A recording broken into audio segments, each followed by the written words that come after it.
Hello, gentlemen. Welcome to Man Talk Monday. Richard here, and I'm coming to you inspired by something I've been experiencing for the last week or so. My father has been staying with us at my house, and that's not normally the case. My dad, Pop, I call him, he's 88 years old, and he lives with my younger sister in Birmingham. And that's about 3 hours away from where I live here in Southwest Georgia. My sister is Pop's primary caregiver. Pop is, as I said, he's 88 years old. He's dealing with Alzheimer's. We're grateful that he's still at an early stage where he still recognizes us and engages with us, but his memory loss is pretty profound. And so for the last week and for another week moving forward, my dad's been staying with us to give my sister a break. Much respect for her. This has given me a real window into the day in, day out, week in, week out life that she leads in providing care, which she does a wonderful job doing. As Pop has been here, this experience is teaching me some things. I'm learning some lessons, and I want to share some of those lessons with you today. So as has been the case my entire life, I'm learning from my father. And the things I'm going to share with you today, they are inspired precisely and specifically by the season of life, the age, the journey that he's on with Alzheimer's, and that we are on as a family trying to provide care for him. But I also believe that these lessons could apply to all the important relationships of our life, and that's why I wanted to share them with you today. The first one is I'm learning to be a better listener. When my dad gets to telling a story about something that happened in his life or in our life as a family, it could be from any season or age of his life. When he gets into the story, sometimes he gets in what I call a story loop, where he will just repeat that story over and over again in a short period of time. And of course, in his mind somewhere, he doesn't remember that he's already been telling this story over and over again, but he's just so excited, and really, it's like it really matters to him that he's telling this story. And I realize all he wants is for me to listen to him. And here's what I believe about when people tell us their stories. They're giving us a gift. They're offering something of themselves, and it is a terrible shame if we as listeners aren't valuing what somebody is trying to tell us as they tell a story from their life. And it's easy for me with my dad right now to just, on the third or fourth time of listening, I can kind of check out and even start scrolling while he's talking. And I thought, how disrespectful that is. And I want to get better about that. And I want to engage the story, ask him some questions about it, and just be there for him. I realize when people tell us their memories or their stories, I think they're inviting us to walk through the museum of their life. And certain memories or stories are like displays in that museum, and it's a real privilege. And I think it is critical for us to be good listeners. And so I want to be a better listener. So that's one lesson I'm learning. And here's another lesson. I want to be good or adept at asking good questions. I want to ask intentional questions of my dad so that he and I can engage. And so I'm not just getting through one meal with him or one day with him or one activity with him. I want to really engage with my dad, because for every month or year that we have him here with us, this is priceless and precious time. And so I want to ask intentional questions. I will ask him about certain seasons of his life. I will ask him about things that he and I used to do together, games, ball games that we used to watch. We were sports fans together. It's a big deal. And we would go to games or we watch games, and I would just ask him. And sometimes he remembers, sometimes he doesn't. But I don't want to be passively just listening to whatever story strikes him.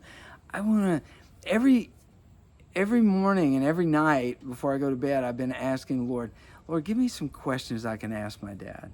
Now, what would it look like in the other relationships in my life, or the other important people in my life, if I approached time with them that way? When I said, "Ooh, let me think of some intentional questions I could ask." So that's an interesting thought. Maybe you guys could bat that around about the relationships in your life. So those are two of the lessons, right? It's being a good listener and asking intentional questions. And boy, we should really start engaging with the people in our lives. Another thing that I'm noticing about my dad is that the Alzheimer journey for him has made him even more willing to talk about whatever he's thinking and feeling. As you can imagine, not much of a filter right now. So he is, and we could be driving along, talking about something else, and on a dime, he'll stop, he'll freeze up, and he will talk to me about my mom, who passed several years ago, and my older sister, who passed just a year after my mom did. And so these losses that he is grieving, he is not shy about talking about them. And I think that's awesome. That, boy, if he's feeling it, he's going to talk to me about that. And I thought, man, I want more of that in my life. I want to care a lot less about what people might think of me if I'm honest with my feelings. And with the important people in my life, just the willingness to open up, and open up quickly, and open up when I need to, like when I'm feeling something, to share when I'm grieving or hurting or fearful or whatever. My dad is teaching me right now how smart it is, how healthy it is to be open with the people we're close to about what we're thinking and what we're feeling. So, and then the last lesson that's been really on my mind this week as I spend this time with my dad is the lesson that I want to be constantly improving. Now, to illustrate this, I'm gonna tell you a story that happened with me and my dad 6 years ago. It was his 82nd birthday. I had gone to spend the weekend with him. My mom was still alive, and my dad and I are sitting and watching reruns of NCIS. Side note, I don't know if you're aware of this, but that's a senior citizen thing. There's something about, you get older, you want to watch reruns of shows, and NCIS is right there top of the list. I don't know what it is about that show that resonates with the senior citizen community, but it's the thing. So I'm sitting there watching NCIS reruns with him. My mom walks through the living room heading to the kitchen. And as she does, she starts to gripe at my dad about some task that he had not done yet. I think it was taking out the trash or something like that. So she kind of gives him a little what for about it. And then my dad kind of snaps back at her, well, blah, blah, blah. And so they have this little back and forth argument, and I'm sitting in the corner chuckling, because to me it's kind of cute. These two 80 plus year old people have been married 60 years at the time, and they're just kind of, an old married couple arguing. It was kind of cute. Anyway, they finish, and my mom scoots on out to the kitchen. And my dad looks at me, he says, I've been losing my temper with your mom a lot lately. And I'm still kind of chuckling, because I just think it's a cute little dynamic playing out. And then he looks at me and said, I'm going to work on that. I want to get better about that. And it just blew my mind. Just blew my mind. I don't think he even realized it. I had to talk to him about it later, about how meaningful it was to me. Because right after he said that, the show comes back on from commercial. He goes back to watching NCIS.